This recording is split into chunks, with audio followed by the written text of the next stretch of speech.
Alright, Fellowship of the Fortified Tower members.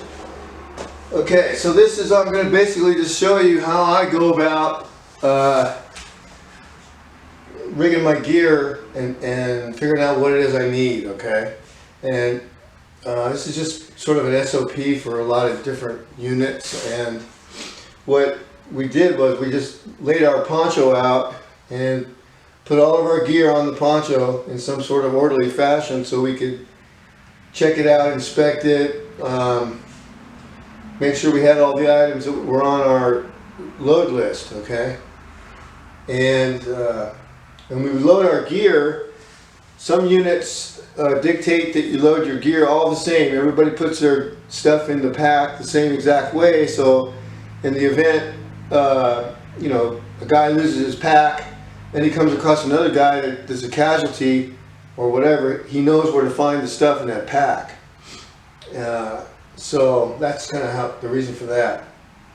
But you know, for us, this it's just a good idea to know where your stuff is in your pack, and you can draw up a little diagram of your pack, like a map, and it shows where all your items are. You know, like this is where I keep my oil, this is where I keep my tape, this is where I keep my radios, my flashlight gear, my food, you know, whatever, fire starting items, and etc. So what I was going to do is just basically kind of go over a few of these items. Now there's no set rule as far as what you can carry in your pack. I mean, if you're big and strong enough, you can carry a whole lot of stuff. But for what we're doing, you want to kind of keep it down to a minimum as much as possible, because the idea is just to get home, okay? And now if let's say you're packing for a longer venture, then yeah, you're going to want to take some more stuff with you. But you know, just to basically survive from point A to point B, this is actually too much stuff. But I was just going to go over some of these items to give you an idea of different things that you can take and the reasons why, okay?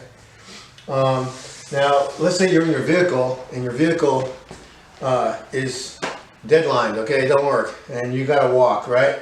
Well, somewhere in your vehicle, you know, when you're at work, you're gonna have a package, a little package of some hardier gear to wear, okay? That if you're, you know, dressed, you know, to the nines at work, you have to wear a dress and you have to wear a certain dress code, but none of that clothing is really hardy or is going to hold up at all in the bush. You want to bring some stuff that will be. So, you know, good jeans are you know, a must, because this will keep you from getting a lot of stickers and thorns and whatnot. And now this particular set of jeans, they sell them at Walmart, okay, and they used to be $11. They're now, I think, $14, $15.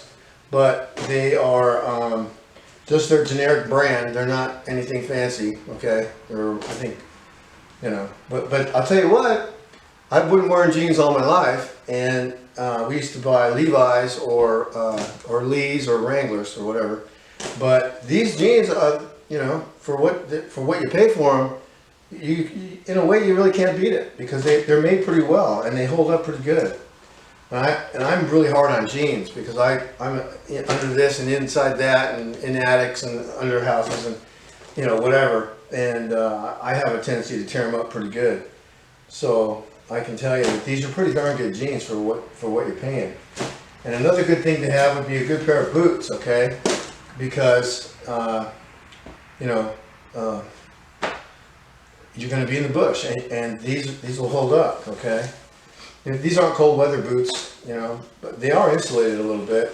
But you know, it just, to have some good footwear when you're out in the bush is a must, because you're going to be possibly going through creeks and, you know, over rocks and all kinds of different terrain, and you want to be able to really move if you have to, if you're able. And so you got to have the right clothing. And for you females, you know, you're going to need possibly to tone down your femininity, okay? And you're going to want to wear clothing that doesn't accent your femininity, okay? So you might be dressed to the nines and killer stuff at work, But when it comes to surviving and getting out there in the bush, you just want to keep a low profile and just kind of, you know, blend in as much as possible without bringing any undue attention to yourself. Because there are going to be a lot of predators running around out there that mean to do people harm. And, you know, you don't want to just advertise anything. So there you go on that. And a good pair of gloves is a good thing to have with your in your gear, okay? In case you have to play with the bush a little bit, or the branches, and you know, gather firewood or whatever it is you're doing out there. Some protective layer over your skin and your hands will really save you from possibly getting injured and becoming you know, a liability to yourself and others also.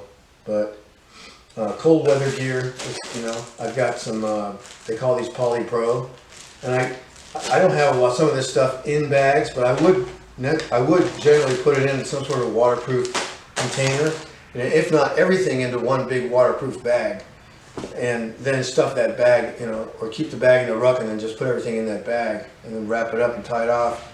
And you can tie it off with 550 cord, or you can tie it off with electrical tape, you know, and then just leave a tag out there so you can just unwrap it real quick if you have to in a pinch, and it don't cost you a fortune. So cold weather gear, a good hat is a good idea to have to keep yourself protected from the sun and the rain and critters that might want to crawl down your neck. You know, I mean, I've been out in the bush a lot, and I'll tell you what, even a hat isn't going to keep some of those critters off you, but at least it helps deflect most of them, okay? So it's just a preventive thing. I have in this, okay, have some socks, extra socks, and have some hygiene products, you know. I don't think I have any out here right now. They're probably in my ruck, but have a bag of hygiene products, okay? And any meds you may have to take. And you might have to get some extra ones and put them in a baggie and, you know, wrap them up really good and put them in your pack. And you might want to even mark your pack on the outside, meds, so that if you're injured and you can't speak for some reason, or, you know, communicate properly, somebody else could find those maybe for you, and you could tell them, you know, and point at it or whatever. They could find it for you. You could find it, you know. But anyhow, because you might need them in a hurry. So, and you might not touch this pack for 3 months, and then you're gonna forget, gosh, where did I put those, you know? But if you mark it on the top of the pack somewhere with a Sharpie, you'll know. And then you just go right to them, boom. Let's see, I've got a shovel here. This is a military issue shovel. The way that I pack it, I don't really utilize this just to carry the whole thing in it. I keep it a little longer, so that I can just throw it right on top of my ruck. I put it probably underneath that flap, and then strap it down really good, so it's just handy right there. Because I would be probably using that a lot, and for lots of different things. It can double as a defensive device if you need to. I personally have sharpened the edge of that thing pretty darn sharp, so I can use it for all kinds of different things. But I have a spare flashlight. Okay, I have some lighter fluid in case I want to start a fire really fast. Okay, I've got some stormproof matches here. That's just, you know, for demonstration purposes, but I would put this in some sort of baggies, maybe 2 or 3 baggies right there, and tape it up real good. And then have another set just to use, okay? Have some stowed just for, you know, having them, and then have some that are handier, you know, or a lighter, or a couple lighters, maybe 3 lighters, big lighters, little big lighters. And then what else I got here? I got some camo tape on here, and you can pick this up at you know, Walmart, or what, you know, any good hardware store might have some of this, but Walmart does. In the gun department or the sporting goods department, they have this stuff, and you can wrap this around you know, anything, okay, and it'll help subdue any glare or shiny object and stuff like that, and blend into the, you know, flora. So I have some little pain medicine here. I have WD-40 in here. It's a little bit of an oil. I can use this for a lot of different things. I can use it for weapons. I can use it to clean metal objects that might get a little rusty.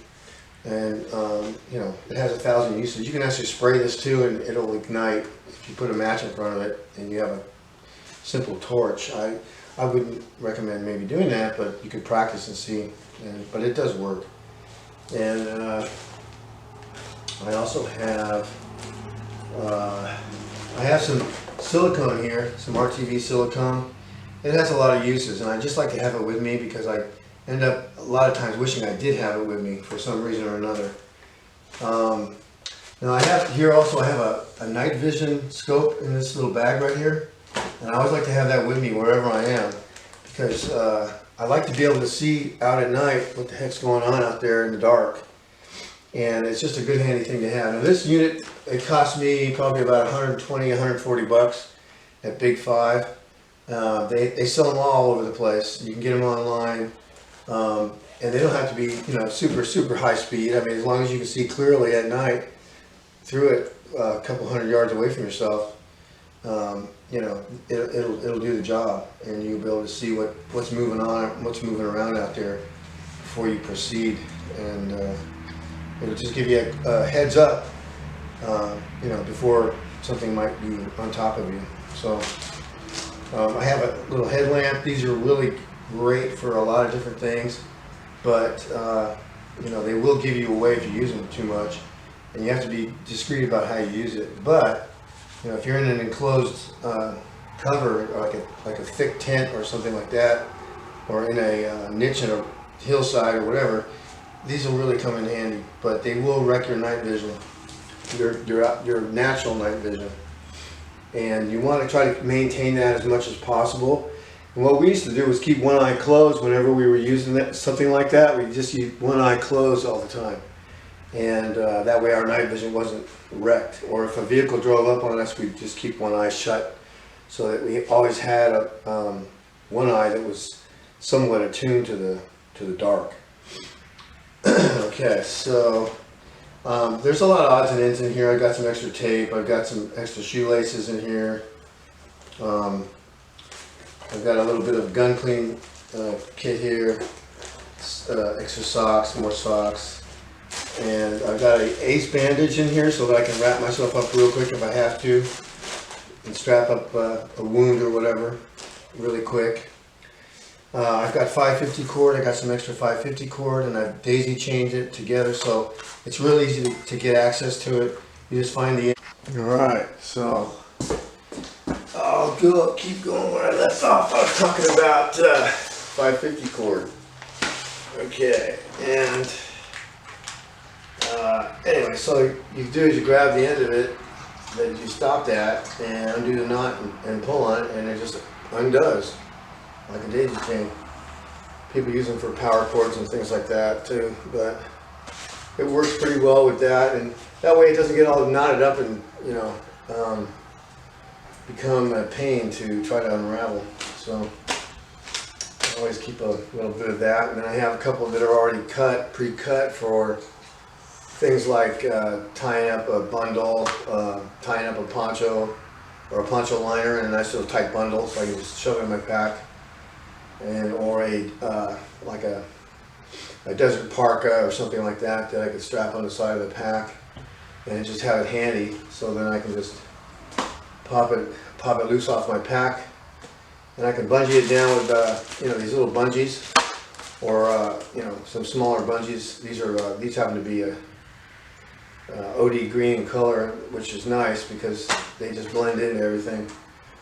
But so what else I have here? I have some candles here, okay, and these are good for lubricating some things. You can rub it on, you know, like wood or even metal, and just ram it in there, and it just sort of it lubricates things. Wax basically, so it makes a slippery surface. It'll help a little bit. And I use these also. I used to go out to the desert a lot, and it would be really cold, like 15 degrees outside, wind blowing, snow flurries, rain and sleet, and I'd have a couple of army tent halves I put together, and I would throw dirt around the edges of it, and have these, and then like have a pan like this or something, and put the 3 candles in it, and they were generally shorter candles though, but you know, stabilize the base of that thing really good somewhere inside the middle of the tent there. Light them up, and it would warm that tent up pretty quick. And then I even had to open up the corners of the tent a little bit to let some air flow through there, because it was just, you know, it was roasty toasty in there. So these are another handy thing to have, is these little chem lights. Okay, you can carry 3 or 4 of those in your pack, and you know, you don't have to start a fire or anything to get light. You can just use one of these. And the easy thing about these is you can throw something over it to put it out. You know, it's not really putting it out, it's just stopping the light from leaking through it. And then, you know, when you need it, you just undo it a little bit, and then if you need a little light to read a map or something like that.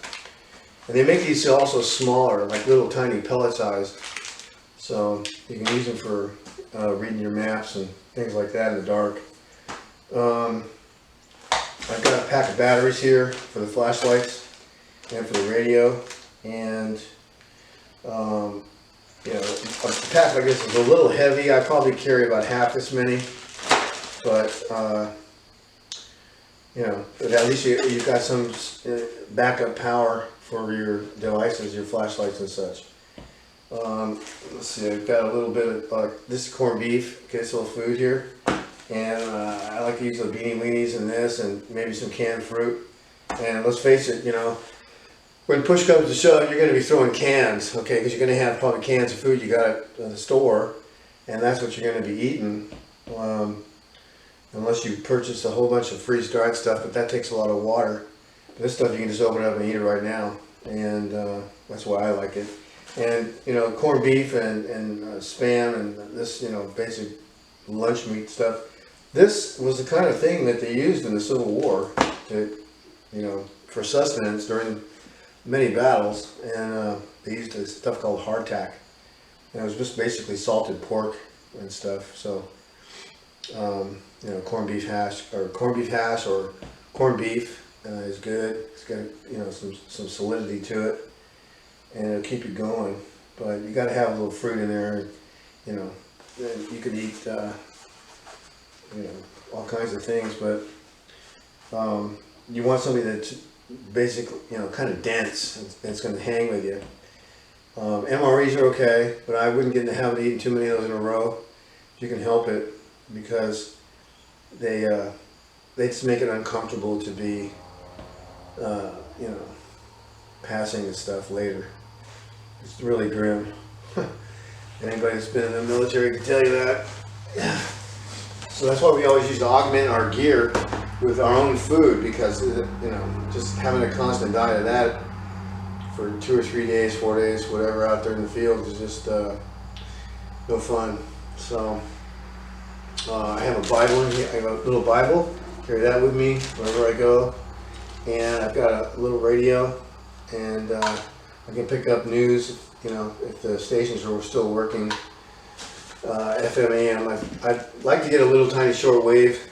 I used to have one, but it busted up, and but I would put this in a metal container of some kind, cushioned a little bit, maybe with some bubble wrap or something like that, and something to protect it from getting smashed, because you know, in a ruck, the rucks get tossed around. You're just gonna, you know, you're gonna be throwing it down on the ground everywhere, and anything that's fragile like this radio is going to need to have some protection around it. In the old days, they used to make these out of metal, but not so anymore. Let's see. I got some bandanas here. These are good for tourniquets and all kinds of things, for making markers, or you know. There's just a lot of uses for those. I have tie wraps here, and have a set of maps of the areas that I may be traveling through. I like to keep those in my pack, and then I would have my high-speed, low-drag little map I made up there in the last video. And I was going to say something about this too. I was mentioning about the little uniform stores, you know, that they have on posts to buy a bunch of high-speed gear, and one of the things they had in there were these little map protectors, right? They were high speed, you know, they had a little zipper, and they were made out of a little bit thicker middle plastic than this, and they were generally a lot bigger. I mean, the map case itself was, they had various sizes, but they had also a large one, you know, for a really nice large map. But you know, it just becomes a little cumbersome for your basic squad member. So this is what I used to do in the squad and the platoon, was just have this set up so I could just, you know, scoot and move and get grooving with it. But you know, so that's where this, you know, now you have a high-speed, low-drag Spec Ops map, you know, and they're, you know, it's worth its weight in gold. So, and it'll take a, you know, a pretty good pounding just the way this is right now. And you can fold it up and shove it in your pants in your cargo pocket. You know, one thing I do like about the military BDUs is they have a nice, you know, generous set of cargo pockets on them, which basic jeans don't have, unless you can find a really old pair that have them. But I don't think they make them anymore. They call them bush jeans, but back in the old days. But you can shove it in your back pocket. I mean, I had tight stuff just to fold it another time and then shove it in my back pocket. And that way it's on my person in case I get thrown in a river or separated from my gear somehow. At least I've still got the map and a compass. So that's basically it. So you know, the idea here is just to get a basic load plan together, and then, you know, work it out and get the kinks out of it, and then put it in a pack and actually go out and test it a little bit and see what you might like to add to your kit or take away from your kit, and then, you know, what works and what doesn't. And that way you'll be a lot better off, and it'll raise your confidence level a bit. You know, at least you've got something that's going to help sustain you in the event that you get thrust into the Stone Age and you have to make it home, back to your family or your loved ones or your safe place or whatever it is you may have. You'll be able to travel. So that's the main thing, because anybody that just remains in one place very long is probably going to end up being a target of some kind in one way or another. So you want to be able to be mobile, and you want to be prepared about it. You want to be smart about it, because I mean, the Lord's been warning us and warning us and warning us, and you know, that's the warning shop. I think He's going to close shop so pretty soon, and things are getting pretty ratty out there, and they're going to become very difficult because the comms are going to go down, phones aren't going to work, the power's going to be out, and nobody's going to be communicating with anybody anymore. And then they'll probably reset if they do ever bring the internet back, they're going to reset it to where this kind of information isn't going to be on there anymore.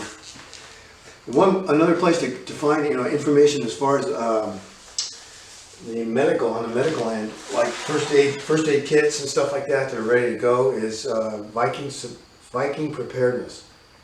There's a guy named PJ, Pastor Fox, and he's former Special Forces, you know, and he's got a lot of videos on all this kind of stuff, and you know, how to prepare the mindset and all that, and you know, he's really good, and he's got some good high-speed contacts, or you know, places to go, websites to go to, and places to buy gear. And one of the things he has is a good contact for like first aid gear, medical gear, for like a combat medic type level stuff, and it's really high speed, and it's really I'd like to get one myself, but he's the guy to go to for that, because he's done a lot of research in that area, and you know, he knows his stuff. So it's Viking Preparedness. Just look up Viking Preparedness,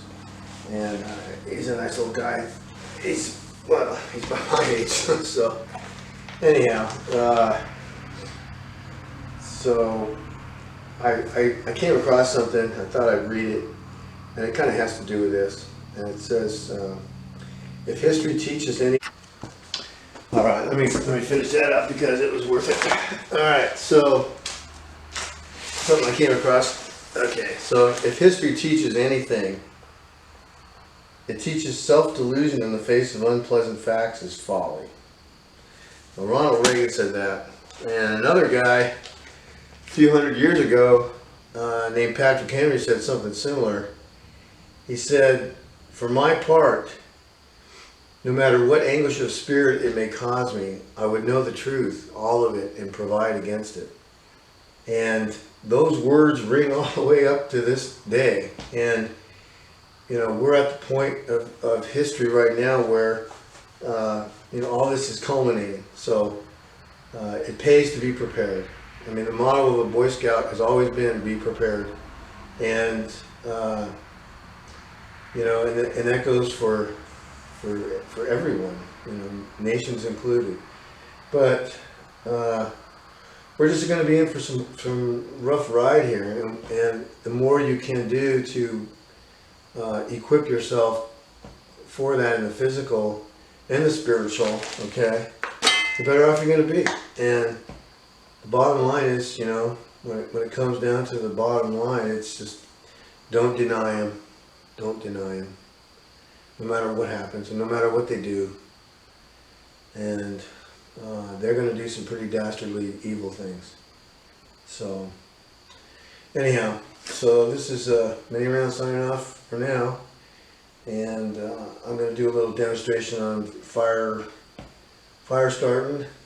Maybe I'll film it tonight, but you know, and as I'm led, I'll do some more of these. But get going on it. Move out and draw fire, because we're this close to this whole balloon going up, and it ain't going to be, you know, like anything we've ever seen ever, and in the whole history of mankind. It's going to be a knockdown, drag out battle between good and evil, and we're in the middle of it. So, you know, once you get over the hump and realizing that, it gets a little easier. So, you all take care and watch your six.